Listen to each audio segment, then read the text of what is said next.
El cuerpo lleva la cuenta, cerebro, mente y cuerpo en la superación del trauma. El trauma afecta a muchas personas y a pesar de las estrategias adoptadas para eliminarlo, deja su huella en el cuerpo y en el alma. Las estadísticas hablan claro. En el mundo existen muchísimos individuos que de una manera u otra han sufrido traumas a lo largo de la vida. Por ejemplo, en los Estados Unidos se estima que 1 de cada 4 niños es víctima de violencia por parte de uno de los padres. De hecho, el trauma no es atribuible solo a eventos extremos como guerras o calamidades naturales, sino que también puede nacer en contextos aparentemente tranquilos como la familia o la escuela. Por lo tanto, se trata de conocidos, amigos, parientes y también de nosotros mismos. A menudo el dolor causado por la vivencia en primera persona de uno o más episodios terribles es insoportable e insostenible. Por ello, en línea general, intentamos reprimirlo, eliminarlo y hacer como si nunca hubiera existido. Pero es inevitable que los que han sufrido una experiencia dolorosa cambien. De hecho, el trauma produce modificaciones sustanciales en el cerebro y genera emociones y sensaciones físicas desagradables, perturbadoras e incluso a veces violentas. Su huella no desaparece, sino que continúa manifestándose a lo largo del tiempo con una cierta fuerza. El autor, en sus primeros años de actividad, notó esta tendencia durante las entrevistas a los veteranos de la guerra de Vietnam. Se trataba de personas que después de haber asistido a escenas espantosas y haber llevado a cabo gestos indescriptibles, intentaban construirse en vano una vida normal. Los fantasmas del conflicto continuaban persiguiéndoles, haciendo que su vida fuera imposible. En el texto se cita, por ejemplo, el caso de Tom, un abogado brillante y padre de 2 hijos, testimonio de grandes atrocidades durante el conflicto. Detrás de su nueva imagen perfecta de marido devoto y ciudadano modelo, el hombre escondía un abismo de dolor que intentaba esconder bebiendo alcohol y manejando su moto a alta velocidad. En Tom, como en muchos otros, el trauma había dejado heridas tangibles y profundos surcos en el alma, a pesar de los intentos desesperados por mirar hacia otro lado. Las personas traumatizadas viven en un estado de alarma perenne y no logran evaluar de manera lúcida los peligros externos. La amígdala es una estructura en forma de almendra compuesta por núcleos nerviosos que se encuentran en la parte más profunda del cerebro. Es una especie de alarma antiincendios. Su objetivo es evaluar si la información que nos llega es relevante o no para nuestra supervivencia. Cuando la alarma salta, la amígdala envía inmediatamente mensajes al hipotálamo, una pequeña parte del cerebro que segrega las hormonas del estrés útiles para defenderse de la posible amenaza. El cuerpo actúa en consecuencia. La respiración aumenta considerablemente, igual que la presión sanguínea y la frecuencia cardíaca. De esta manera nos preparamos para atacar y seguir adelante o escapar y evitar el peligro. Llegados a este punto, en condiciones normales, intervienen los lóbulos frontales, es decir, partes de la corteza cerebral, que nos ayuda a restablecer una situación de equilibrio, poniendo fin a la respuesta al estrés. Esto es lo que sucede cuando la capacidad de modular nuestras reacciones no está alterada. Pero en las personas que han sufrido un trauma, este mecanismo se bloquea constantemente. En su cerebro, la amígdala interpreta la amenaza de manera realmente intensa y los sistemas de filtro de las informaciones no funcionan bien. Por lo tanto, no hay equilibrio entre la amígdala y los lóbulos frontales. Las emociones y los impulsos que sienten estas personas se vuelven inmanejables. Son como olas intensas e impredecibles que les dejan aturdidos. Tom, el abogado con un pasado en Vietnam, recurría al alcohol para controlar la agresividad. Una agresividad que provenía de una sensación de peligro que solo él percibía porque era inexistente. Lo que vivió durante la guerra literalmente cambió su sistema nervioso. Su cerebro continuaba enviando al cuerpo señales de fuga y ataque, pero en el mundo en el que vivía, ya no había bombas, ni emboscadas o enemigos. Al contrario, solo había bienestar y tranquilidad, que con toda evidencia, él ya no era capaz de percibir. El trauma causa una especie de desconexión con el propio cuerpo y con las sensaciones que éste nos transmite. Cherry, un paciente del autor, era una empleada que vivía sola con sus gatos y que no conseguía tener amistades cercanas. Siempre iba con la espalda curvada, los hombros hacia adelante, la mirada baja y su tono de voz era agudo y monocorde. Cherry tenía un pasado de abusos psicológicos y acoso. Su madre gestionaba una casa de acogida para niños desfavorecidos, pero con ella su relación era fría, para nada afectiva y egoísta. La trataba con superioridad y la humillaba a la mínima ocasión. Además, se negó a ayudarla después de haber sufrido una violencia muy grave por parte de un hombre. La chica, para encontrar una salida al sufrimiento causado por estos eventos, tenía la costumbre de hacerse daño. Literalmente se arrancaba la piel de los brazos, encontrando una especie de alivio en el dolor físico que se infringía. Van der Kolk, como su terapeuta, se dio cuenta rápidamente de que Cherry estaba completamente desconectada de sí misma. Estaba como congelada y lejana de las sensaciones y las vibraciones que su cuerpo producía. De hecho, durante un masaje terapéutico, incluido en su recorrido de curación, la chica tenía dificultades para sentir el contacto físico con la masajista en algunas partes de su cuerpo. No sentía nada, estaba alienada, lejana de sí misma. La experiencia de Cherry hizo entender al autor que la recuperación para quienes han sufrido grandes traumas tiene que pasar a través del cuerpo. Estas personas necesitan recuperar sus percepciones sensoriales, restableciendo una conexión estrecha con sus emociones y sensaciones. De hecho, es como si su mente hubiera puesto un tapón o una pantalla al flujo continuo de estímulos provenientes del cuerpo. Es precisamente el trauma el que activa este mecanismo de defensa, que da a las personas la ilusión de que huyen del dolor, pero en realidad las encierra en una burbuja que las hace estar aún peor. La memoria de una persona que ha vivido un evento terrible no es lineal, sino fragmentaria y confusa. Quien ha llevado una vida normal, sin grandes traumas, coloca los recuerdos en una especie de red flexible en la que cada pieza del rompecabezas influye ligeramente sobre las demás. La memoria, en línea general, es un flujo continuo de experiencias pasadas que funciona gracias a un proceso complejo de asociaciones. Pero en las personas traumatizadas las cosas funcionan de otra manera. Las sensaciones, los pensamientos y las emociones relacionadas con el evento horrible que han vivido se almacenan separadamente y toman la forma de fragmentos congelados que aparecen como confusos e incomprensibles. Normalmente los sucesos extraordinarios que no se colocan en esquemas previsibles se recuerdan con más facilidad, pero cuando el choque es grande y nos arrolla de una manera completamente indiscriminada, nuestro sistema colapsa. Julian era un chico saludable, deportista y muy popular cuando iba al colegio, pero tenía un pasado de adicciones y problemas económicos y había pasado por un largo periodo fuera de casa viviendo como un vagabundo. Para volver al camino correcto, decidió alistarse en el ejército. Parecía que las cosas iban bien hasta que un día su novia le comunicó que el padre Shanley, el cura de la parroquia de Julian, había sido acusado de abuso a menores. La noticia hizo que el chico cayera en un remolino de ataques de pánico y ataques de ira. Algo se había movido en su cabeza y en su alma. Gracias a la ayuda profesional del autor, Julian consiguió relacionar su malestar con el padre Shanley y los abusos sufridos cuando era pequeño. Por lo tanto, él también fue una víctima. Solo conservaba algunas imágenes instantáneas de esos eventos, algunos detalles que aparecían y desaparecían en su cabeza de manera traumática. Básicamente eran imágenes, pero faltaba una historia. Para poder seguir adelante, quienes viven una experiencia terrible reducen lo que han vivido a fragmentos desordenados, esparcidos por la memoria.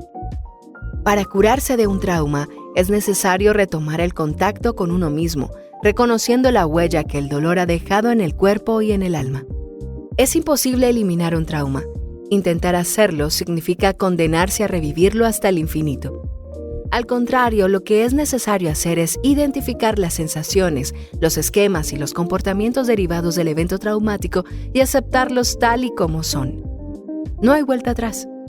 Un buen trabajo sobre uno mismo puede permitir el dominio y la gestión de lo que antes solo comportaba sufrimiento. Es oportuno alcanzar un estado de tranquilidad y no reaccionar de manera incontrolada ante imágenes, sonidos o vibraciones que nos recuerden al pasado. Así que es necesario recorrer el trauma, dándonos la posibilidad de retomar el control de nuestra vida. No es algo que se pueda improvisar. Tenemos que estar cómodos en un ambiente tranquilo y que nos haga sentirnos protegidos y aceptados. A menudo las personas traumatizadas conviven con trastornos físicos invalidantes, como tensión en el estómago y el pecho.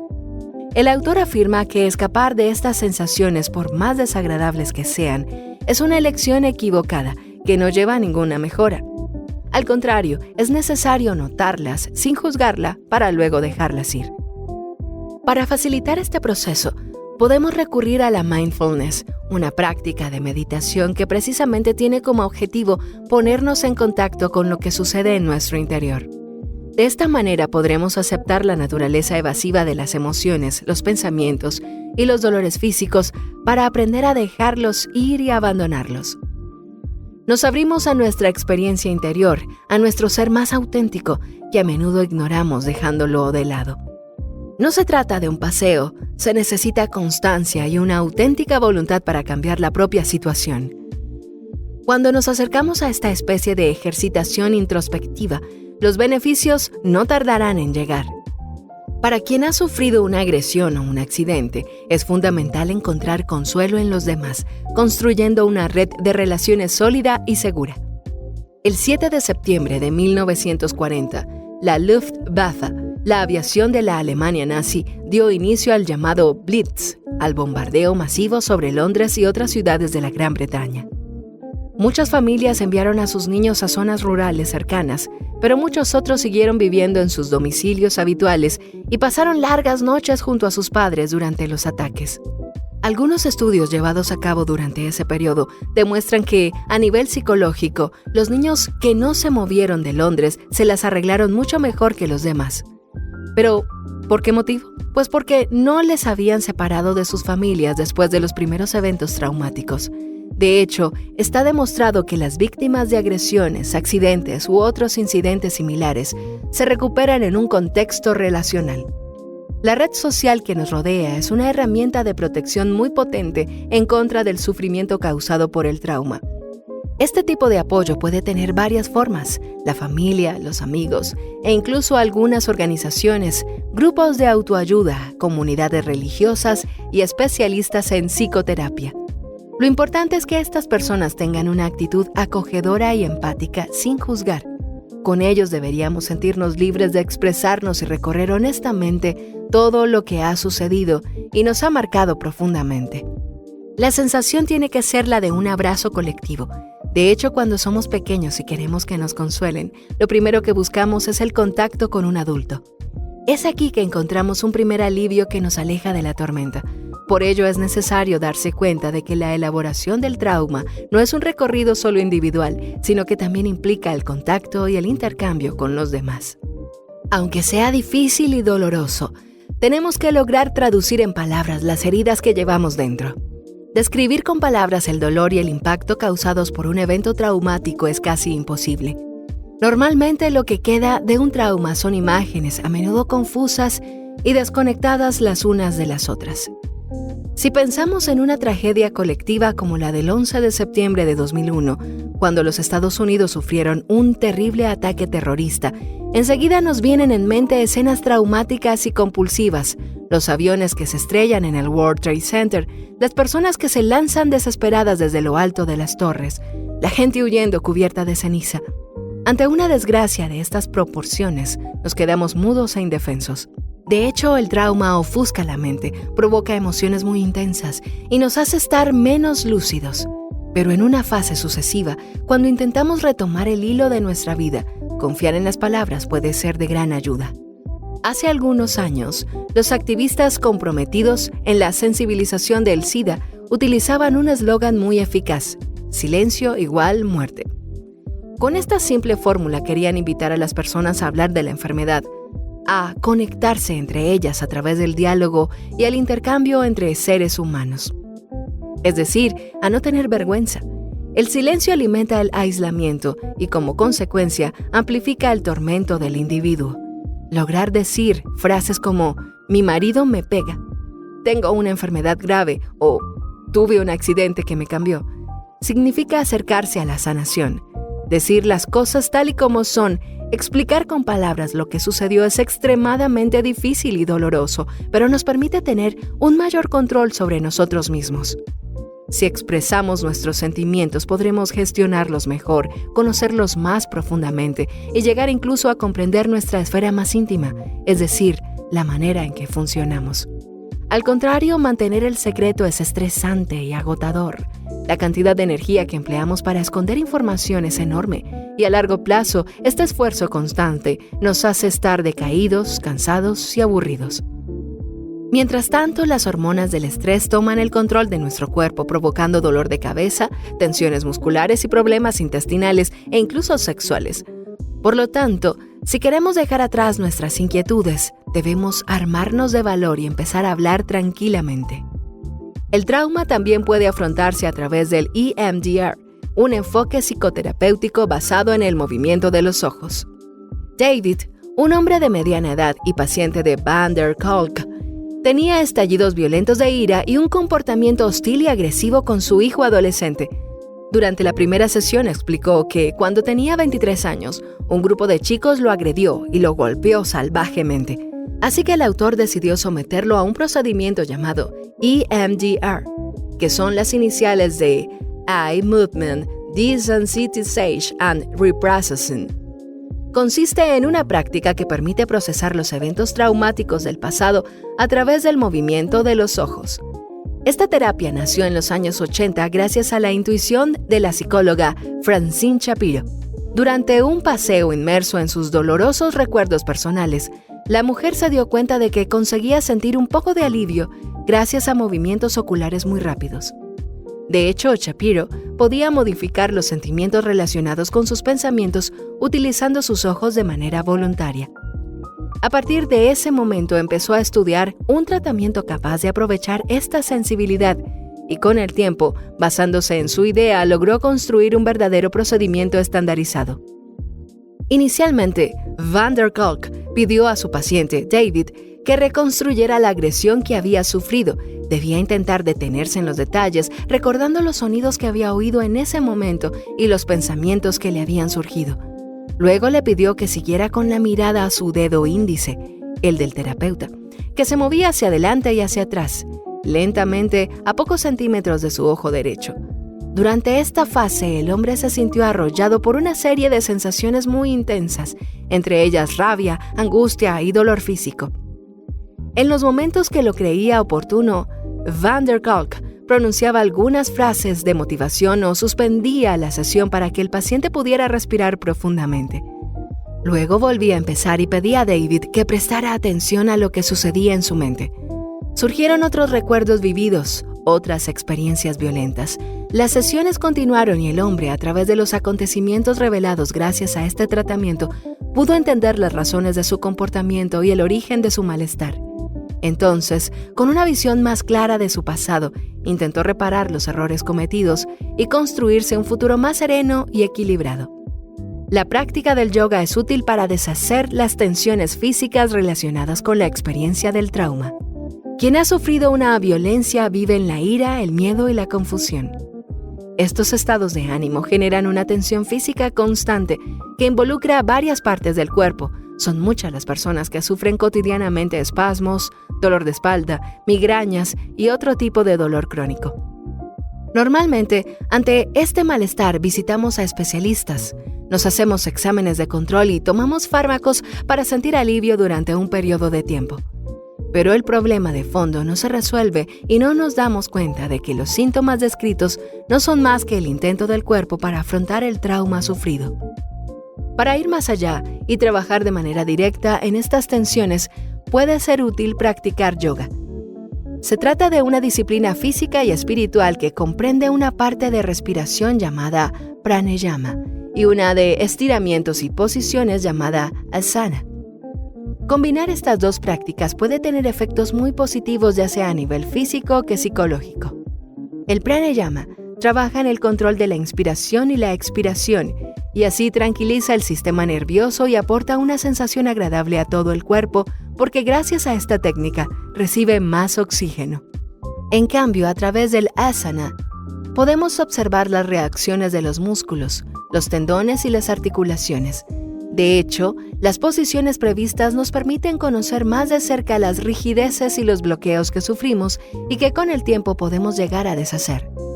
Por lo tanto, el yoga puede ayudarnos a sintonizar con nuestras sensaciones corporales, permitiéndonos estar mejor con nosotros mismos.